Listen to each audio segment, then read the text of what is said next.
Well, at the end of this episode, it's revealed that Evil Rick wasn't actually a real person, but rather a robot controlled by his supposed sidekick, Evil Morty. Crazy. This means it was a Morty putting all those Mortys in agonizing pain, and as well it was a Morty who infiltrated Rick's brain. Even though I've talked lots about how selfish Rick can be due to the fact that he's essentially a god after inventing portal travel, he may actually not be completely self-centered. Because in Season 2, Episode 10, titled The Wedding Squanchers, Rick and his entire family have to abandon their home due to him being hunted by the Galactic Federation. While hiding on a new planet, Rick overhears Jerry talking to the family about how they should just turn Rick into the Federation so they themselves can live good lives, and that they should do so because Rick has only ever been selfish and probably wouldn't sacrifice for them. But Beth, Morty, and Summer disagree and believe they should stick by Rick. We love Rick!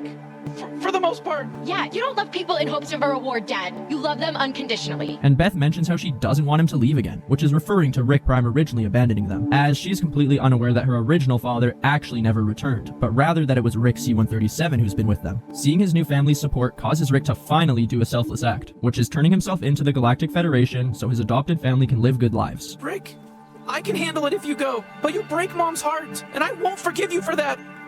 Where's the van, Morty? Although he's fine with sacrificing for Morty, Summer, and Beth, Rick clearly has something against Jerry, because while turning himself in, he says this. Hi, my name's Jerry Smith. I'm from planet Earth. I know the whereabouts of Rick Sanchez, the wanted criminal. If we come back to Earth, can my family have a normal life? We only want Sanchez, sir. Your family will be fine. Thank you.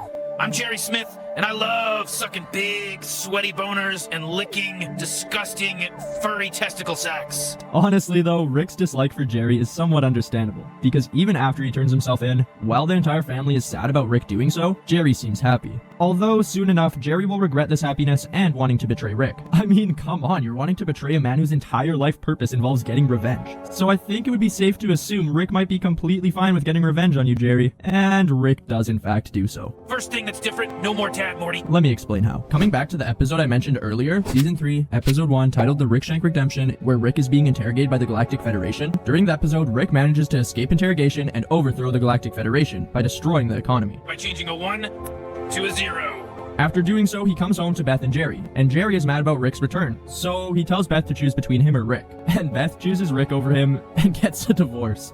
Jerry's going to spend some time divorced. Oh, I'm sorry to hear that, sweetie. I hope I had nothing to do with that. This causes Morty to feel sad about the divorce, but he doesn't get to feel sad for long, because Rick then goes on to rant to him about how he coordinated his parents' divorce by turning himself in and overthrowing the government, all because Jerry wanted to betray him. As well, all of this was so he could take over the family and force Morty to go on adventures with him. And on top of this, he even threatens Morty. No more Dad, Morty. He threatened to turn me into the government, so I made him and the government go away. I just took over the family, Morty, and if you tell your mom or sister I said any of this, I'll deny it, and they'll take my side because I'm a hero, Morty. And now you're gonna have me go and do whatever I say, Morty, forever.